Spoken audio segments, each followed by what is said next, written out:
आता ही सगळी खाती माननीय एकनाथ शिंदे साहेबांकडे असल्यामुळं ते स्वतः या ठिकाणी येणार आहे. शाखा प्रमुख विभाग प्रमुख खूप मेहनत करतात, ते काय सांगतात येणार? मी शाखा प्रमुखांचं कौतुक केलं ना. पक्ष वाचवण्यासाठी जो माझा शाखा प्रमुख संघर्ष करतो त्याचं कौतुक हे असणारच जी अपेक्षा आहे. आहे किंबहुना आमच्यापेक्षा ते चांगलं काम करतायत म्हणून त्यांचं आम्ही कौतुक केलं. तिकीट वाटपासाठी मी इथं अजिबात आलेलो नाही, इथं काम बघायला आलेलो आहोत. त्याच्यामुळे शिंदे साहेबांना तिकीट देण्याचा अधिकार आहे.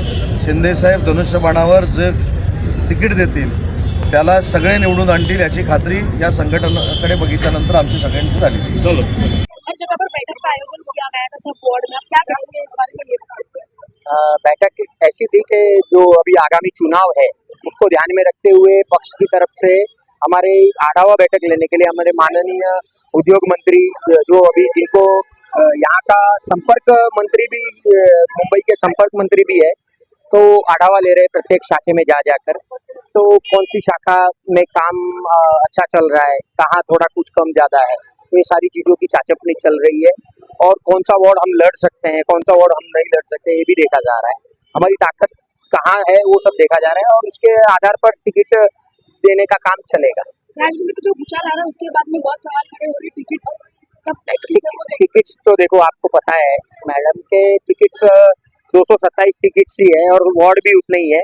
और पार्टी जब यूटी में लड़ रही होती है तो कुछ जगह उन लोग मांगते हैं जहाँ उनके लोग जीते हैं, कुछ लोग हम कुछ हमारे लोग मांगते हैं, तो क्लेम तो सबका होता है, बट वो सारी चीजें कौन जीतेगा वहाँ पर ये ध्यान में रखकर उनको टिकट दिया जाता है. आज हमने देखा कि मंत्री ने काफी आपकी चर्चा की, बताया कि आपने बहुत अच्छा काम किया है, बहुत युवाएं भी जुड़े हैं और भी युवा जुड़ने की बात की, उसके बारे में नहीं 3 साल से हम जो ये संगठन का काम कर रहे हैं वो आज मतलब मैंने तो आज इन लोगों को बोला भी, हमारे जो मंत्री साहब आए थे कि 3 साल में पहला कोई मंत्री हमारे इधर आए हैं. एक मुख्यमंत्री आए थे, उसके बाद में कोई अगर मंत्री आया तो आप आए हो, तो अगर इसी तरीके का सपोर्ट हमको प्रॉपर मिलेगा तो हम और संगठन को बढ़ाएंगे, क्योंकि संगठन को बढ़ाने का काम कार्यकर्ता करता है और कार्यकर्ता को ताकत देने का काम हमारे नेता मंडली करती है. आज शाखा में मंत्री आए थे, हमने देखा कि उन्होंने कहा कि जो अपनी यादी बनाई वो उनको बहुत अच्छी लगी कि सामने से अपने क्या दें. मी सगळ्यात प्रथम सगळ्यांना जय महाराष्ट्र बोलेन.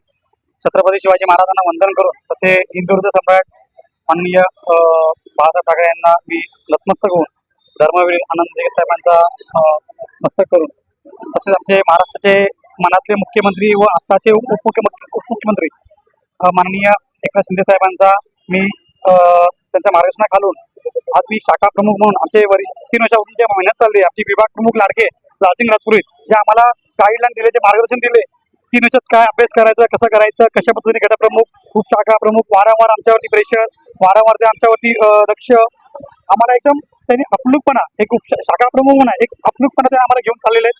आज लालसिंग साहेबांचा आम्ही बरे आमच्या विधानसभेचे विभाग प्रमुख आहेत, पण आम्ही त्यांना मिस करतो की विभाग प्रमुख असावं तर ते एकदम प्रेमाळू असावं, जे आम्हाला सतत वारंवार आम्हाला घेऊन समजून सांगणार प्रवीण असं ना असं अशाला असं केलं पाहिजे, हे कामं केलं पाहिजे, तर आपण येणाऱ्या भविष्यात आपण नगरसेवक उमेदवार लढू शकतो आणि आपल्यातलाच कोण एक नगरसेवक असणार आहेत. आम्हाला साहेबांनी असं कधीच सांगितलं नाही की तू नगरसेवक असू शकतो, या हिशोबाने तुला काम कर. माझे दहीहंडी असू दे, माझी शिवजयंती असू दे, माझे रामनवमीचा असू दे, माझे गणपती असू दे, किंवा माझे इतर छत्री वाटप, वही वाटप, रक्तदान शिबिर, बरेच कामाचे केले ते मी साहेबांसमोर मी आव्हान ठेवलंय.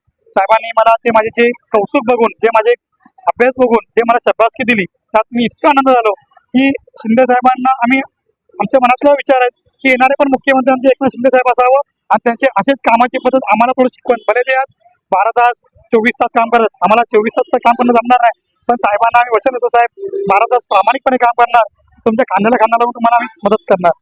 एवढंच बोलून मी जय महाराष्ट्र.